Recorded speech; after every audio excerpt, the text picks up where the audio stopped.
രാമക്ഷേത്രത്തിന് മുകളിൽ സുരക്ഷയൊരുക്കാൻ ഇസ്രയേൽ ഡ്രോണുകൾ. രാമക്ഷേത്രത്തിന് മുകളിൽ ഇനി ഇസ്രയേൽ ആന്റി ഡ്രോണുകൾ പറക്കും. അയോധ്യ രാമക്ഷേത്രത്തിന് സുരക്ഷയൊരുക്കാൻ ഇസ്രയേൽ ആന്റി ഡ്രോൺ സംവിധാനം ഒരുങ്ങുന്നു. 3 മുതൽ 5 കിലോമീറ്റർ വരെ വട്ടമിട്ട് പറന്ന് പ്രതിരോധം തീർക്കാൻ ഡ്രോണിന് സാധിക്കും. ശത്രു ഡ്രോണുകളെ തിരിച്ചറിഞ്ഞ് പ്രവർത്തനരഹിതമാക്കാനും ഇവയ്ക്ക് സാധിക്കുമെന്നാണ് വൃത്തങ്ങൾ അറിയിച്ചിരിക്കുന്നത്. ആദ്യമായാണ് ഉത്തർപ്രദേശ് പോലീസ് ഇത്തരമൊരു സംവിധാനം സ്വന്തമാക്കുന്നത്. വ്യത്യസ്ത സാഹചര്യങ്ങളിൽ ഉചിതമായ തീരുമാനങ്ങൾ എടുക്കാനും ഭീഷണികളെ ഇല്ലായ്മ ചെയ്യാനും ഡ്രോണുകൾ പോലീസിനെ പ്രാപ്തമാക്കും. ശത്രു ഡ്രോണുകളെ ലേസർ സംവിധാനം ഉപയോഗിച്ചാകും പ്രതിരോധിക്കുക.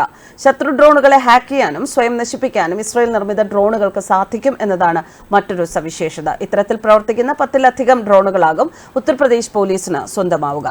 മറ്റൊരു നല്ല വാർത്ത അയോധ്യയിൽ നിന്ന് വരുന്നത് തീർത്ഥാടന നഗരമായ ഹരിദ്വാറിൽ നിന്ന് അയോധ്യയിലേക്ക് ആദ്യ ആസ്ഥ ട്രെയിൻ സർവീസ് തുടങ്ങി. ജയ് ശ്രീറാം മുഴക്കി നൂറുകണക്കിന് രാമഭക്തരാണ് കന്നിയാത്രക്കാരായി എത്തിയത്. മുഖ്യമന്ത്രി Pushkar Singh Dhami train flag off ചെയ്തു. ആസ്ഥ എക്സ്പ്രസ് ജനുവരി 25-ന് ആരംഭിക്കുമെന്ന് നേരത്തെ നിശ്ചയിച്ചിരുന്നു എങ്കിലും അയോധ്യയിലെ വൻ തിരക്ക് കണക്കിലെടുത്ത് മാറ്റിവെക്കുകയായിരുന്നു. ഇന്നു മുതൽ ആസ്ഥ പതിവായി സർവീസ് നടത്തും. കേരളത്തിൽ നിന്ന് അയോധ്യയിലേക്കുള്ള ആദ്യ ട്രെയിൻ സർവീസും ഇന്നാണ്. പാലക്കാട് ഒലവക്കോട് സ്റ്റേഷനിൽ നിന്ന് വൈകുന്നേരം 7:10-നാകും ആസ്ഥ സ്പെഷ്യൽ ട്രെയിനിന്റെ സർവീസ് ആരംഭിക്കുക. 3-ാം ദിനം പുലർച്ചെ 3-ന് അയോധ്യ ധാം റെയിൽവേ സ്റ്റേഷനിൽ എത്തും. അന്ന് വൈകുന്നേരം തന്നെ മടക്കയാത്രയും ആരംഭിക്കും. കോയമ്പത്തൂർ വഴിയാണ് സർവീസ്. ഫെബ്രുവരി 4, 9, 14, 19, 24, 29 തീയതികളിലും പാലക്കാട് നിന്ന് അയോധ്യയിലേക്ക് സർവീസുകളുണ്ട്. തിരുനെൽവേലിയിൽ നിന്ന് ഫെബ്രുവരി 1-ന് അയോധ്യയിലേക്ക് പുറപ്പെടുന്ന ട്രെയിനിന് കേരളത്തിൽ തിരുവനന്തപുരം, കോട്ടയം, എറണാകുളം ടൗൺ, ഷൊർണൂർ, കോഴിക്കോട് എന്നിവിടങ്ങളിലാണ് സ്റ്റോപ്പുള്ളത്. ആദ്യ സർവീസുകളിലെ തിരക്ക് പരിശോധിച്ച് കൂടുതൽ സർവീസുകൾ ആരംഭിക്കാനും റെയിൽവേ പദ്ധതിയിടുന്നുണ്ട്. 1500 പേർക്ക് യാത്ര ചെയ്യാൻ കഴിയുന്ന 22 സ്ലീപ്പർ കോച്ചുകളാണ് ഉണ്ടാവുക. കോയമ്പത്തൂർ, നാഗർകോവിൽ, തിരുവനന്തപുരം വഴിയും കൂടുതൽ ട്രെയിൻ സർവീസുകൾ അയോധ്യയിലേക്ക് സർവീസ് നടത്തുമെന്ന് വൃത്തങ്ങൾ അറിയിച്ചു. ആദ്യഘട്ടത്തിൽ IRCTCയുടെ ടൂറിസം ബുക്കിംഗ് വെബ്സൈറ്റിലൂടെ സംഘമായാണ് ടിക്കറ്റുകൾ ബുക്ക് ചെയ്യാൻ സാധിക്കുക. സ്റ്റേഷനിൽ നിന്നോ IRCTC ആപ്പ് വഴിയോ ടിക്കറ്റ് ബുക്ക് ചെയ്യാൻ സാധിക്കില്ല.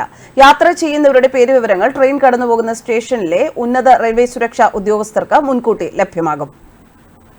കഴിഞ്ഞ ദിവസം അയോധ്യ പ്രാണപ്രതിഷ്ഠയ്ക്ക് ശേഷം രാമക്ഷേത്രത്തിൽ ഉത്തർപ്രദേശ് മുഖ്യമന്ത്രി യോഗി ആദിത്യനാഥ് ദർശനം നടത്തി.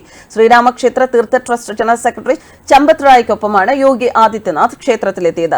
ക്ഷേത്ര പുരോഹിതനിൽ നിന്നും പ്രസാദം സ്വീകരിച്ച ശേഷം മുഖ്യമന്ത്രി രാംലല്ലയെ തൊഴുതുവണങ്ങി. പ്രാണപ്രതിഷ്ഠയ്ക്ക് ശേഷം കഴിഞ്ഞ ദിവസം ഗോരഖ്പൂർ ക്ഷേത്രത്തിലെത്തിയ യോഗി ആദിത്യനാഥിന് ഉജ്ജ്വല സ്വീകരണമാണ് ജനങ്ങൾ നൽകിയത്. യുവാക്കളും സ്ത്രീകളും കുട്ടികളും അടക്കം നിരവധി പേർ അദ്ദേഹത്തെ വരവേൽക്കാനായി നഗരവീഥികളിൽ തടിച്ചുകൂടിയിരുന്നു.